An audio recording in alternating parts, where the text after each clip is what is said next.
5 metre ব্যাসার্ধের একটি বৃত্তের কেন্দ্রে 100 মাইক্রোকুলম তড়িৎ আধান অবস্থিত। একটি একক ধনাত্মক আধানকে বৃত্তের পরিধি বরাবর একবার প্রদক্ষিণ করাতে সম্পাদিত কার্য কত হবে? মানে কৃতকার্য বার করতে বলেছে। তাহলে আমাদের বার করতে হবে কি? কৃতকার্য বার করতে হবে। আমরা কৃতকার্য সমান কি জানি বলো? কৃতকার্যের সমান আমরা কি জানি বলো? কৃতকার্যের সমান হচ্ছে বিভব ইন্টু আধান। মনে আছে? তাই তো? সবাই শুনতে পাচ্ছ? হ্যাঁ।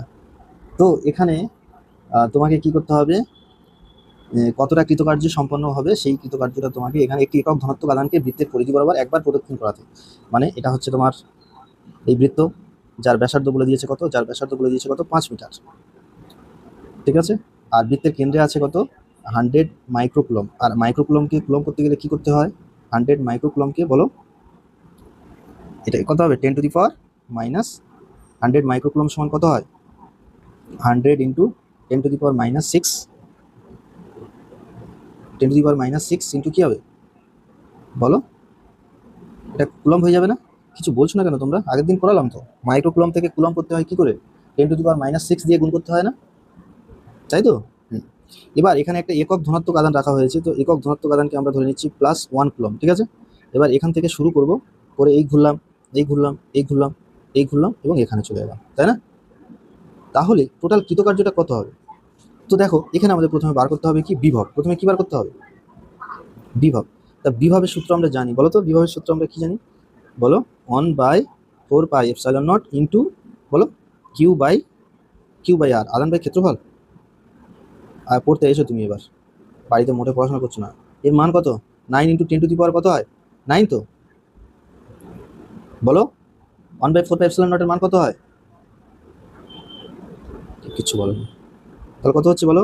এটা হবে কত? 100 into 10 to the power minus 6। আর আটটা কত হচ্ছে? আটটা হলো তোমার, দেখো এখানে বিভবটা তাহলে কি দাঁড়াচ্ছে? এটা। এবার ভালো করে আমরা জানি, আমরা একটা শব্দের সঙ্গে এই কয়েকদিন হচ্ছে পরিচিত হয়েছে। সেই শব্দটা হলো সমবিভব তল। সমবিভব তল কতটা পরিচয় পেয়েছি আমরা এর আগে? আর আমরা জানি সমবিভব তল কি? যে তলের প্রতিটি বিন্দুতে বিভব কি হবে? সমবিভব তল কি? যে তলের প্রতিটি বিন্দুতে বিভবের মান সমান হবে, তাই না? বিভবের মান সমান, সেই তলটাকে আমরা কি বলবো? সমবিভব তল। তো ভালো করে লক্ষ্য করে দেখো, এই যে আমরা ভিটা পেলাম না, এই যে ভিটা আমরা পেলাম, এই ভিটা প্রত্যেকটা পয়েন্টে ভি, তাই না? এখানেও ভি, এখানে এটাও কত হবে? এটাও হবে ভি, এটাও কি হবে? এটাও হবে ভি। আবার এদিকটা কত হবে? এটাও হবে ভি। প্রত্যেকটা পয়েন্টে বিভব কত হবে? ভি হবে। অর্থাৎ এখানে যে এই তলটা নেওয়া হয়েছে, এই তলটা হলো কি? সমবিভব তল। আর সমবিভব তলের প্রত্যেকটা বিন্দুতে বিভব সমান। এবার তাহলে এখানে দুটো বিন্দুর মধ্যে বিভব পার্থক্য কত হবে? ধরো এই একটা বিন্দু, ধরো ধরো এখানে আমি একটা বিন্দু দিচ্ছি, ধরো এই একটা বিন্দু, আর এই বিন্দুর মধ্যে বিভব পার্থক্যটা কত হবে? তাহলে বিভব পার্থক্য, তাহলে সমবিভব তলের উপর দুটি বিন্দুর বিভব পার্থক্যটা কত হবে? বিভব পার্থক্যটা কত হবে? 0 হবে। বিভব পার্থক্যটা কত হবে? 0 হবে। তাহলে কৃতকার্যটা কত হবে বলো? কৃতকার্য সমান আমরা কি জানি বলো? বিভব ইন্টু আধান, তাই না? কৃতকার্য সমান কি হবে? বিভব ইন্টু আধান। তো বিভব পার্থক্য ইন্টু আধান, তাহলে 0। আর আধানটা কত? আমরা আধানটা কত ধরেছি? আধান যাই থাকুক সেটা কি হয়ে যাবে? তো ফাইনালি কৃতকার্যটা কি হবে? 0 হবে। অর্থাৎ এখানে যে প্রশ্নটা বলেছিল যে 5 মিটার ব্যাসার্ধের একটি বৃত্তের কেন্দ্রে 100 মাইক্রোকুলম তড়িতাধান অবস্থিত, একটি একক ধনাত্মক আধানকে ওই বৃত্তের পরিধি বরাবর একবার প্রদক্ষিণ করাতে কৃতকার্য কত হবে? কৃতকার্যটা হবে 0। ঠিক আছে। কেন 0 হচ্ছে বুঝতে পেরেছো?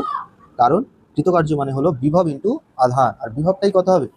বিভবটাই হবে 0। বিভব পার্থক্যটা হবে 0। বিভব 0 হবে না, বিভব পার্থক্যটা হবে 0। হ্যাঁ। তারপরেটা দেখো, অনুরূপ প্রশ্ন। কিউ আধানকে কেন্দ্রে রেখে আর ব্যাসার্ধের একটি বৃত্তাকার পথে একটি আধান কিউকে একবার ঘোরানো হলে কৃতকার্যের মান কত হবে? একই হবে, সেম, তাই না? এখানে বিভব একই হবে, তো বিভব একই হওয়ার কারণে বিভব পার্থক্যটা কত হবে? বিভব পার্থক্যটা হয়ে যাবে 0। আর বিভব পার্থক্য যদি 0 হয়ে যায় তাহলে কৃতকার্যটা কত হবে? 0। কারণ এখানে যে বিভব লেখা আছে না, এটাকে আমরা বিভব পার্থক্য লিখলে সবচেয়ে ভালো হবে। বিভব পার্থক্য ইন্টু আধান। ঠিক আছে, বিভব পার্থক্য ইন্টু আধান। ঠিক আছে, চলো আজকে তাহলে এই পর্যন্ত থাক। আর আমি ওটা দেখছি, আস্তে আস্তে এগুলো এই সমস্যাগুলো চলে যাবে, বুঝলে? তবে ক্লাস কিন্তু এবার বাড়বে, ঘন ঘন হবে। ঠিক আছে, সপ্তাহে 2 দিনও হতে পারে, 1 ঘন্টা 1 ঘন্টা করে। নিউমেরিক্যাল কিন্তু আস্তে আস্তে বাড়তে থাকবে। ঠিক আছে অনির্বাণ? ঠিক আছে, বুঝতে পেরেছো এটা? হ্যাঁ, সমবিভব তল কয়েকদিন আগে পড়ালাম না, সেইটা কাজে লাগলো না? একদম ঠিক আছে, ঠিক আছে, চলো।